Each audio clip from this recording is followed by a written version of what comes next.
Dalam 24 jam terakhir, terjadi 73 kontak senjata di sejumlah titik garis depan. Angkatan bersenjata Rusia melancarkan 5 serangan roket dan 95 serangan udara, melakukan 136 serangan dari sistem salvo roket. Militer Ukraina melansir berhasil menggagalkan 20 dari 22 serangan drone Rusia pada malam hari. Total 35 drone Shahed Rusia buatan Iran ditembak jatuh. Di arah Liman, tentara Ukraina klaim berhasil menghalau 7 serangan Rusia di pemukiman Terna dan Spirne di wilayah Donetsk. Angkatan Udara Ukraina menyerang 8 area konsentrasi personel, senjata dan peralatan militer musuh. Unit pasukan rudal merusak area konsentrasi personel, stasiun peperangan elektronik, dan sarana pertahanan anti-pesawat Rusia.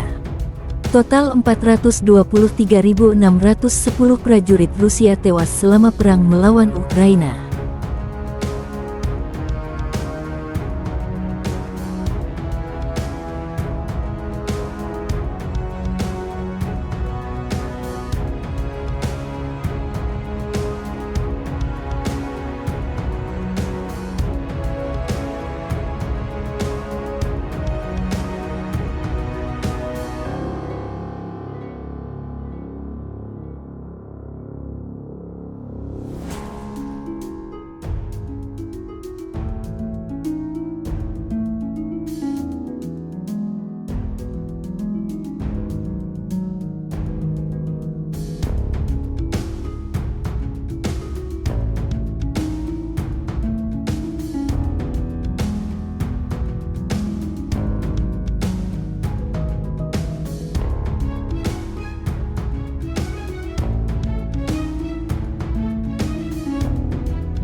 Rekaman epik serangan langsung FAB 1500 terhadap sasaran di Krasnogorovka.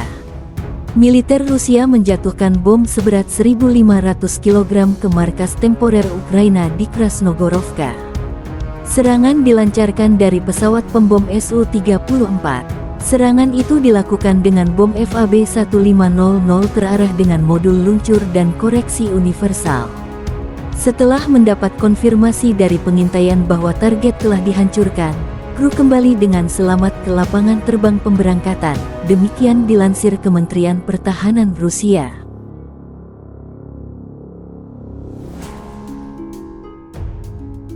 Download Tribun X sekarang, menghadirkan lokal menjadi Indonesia.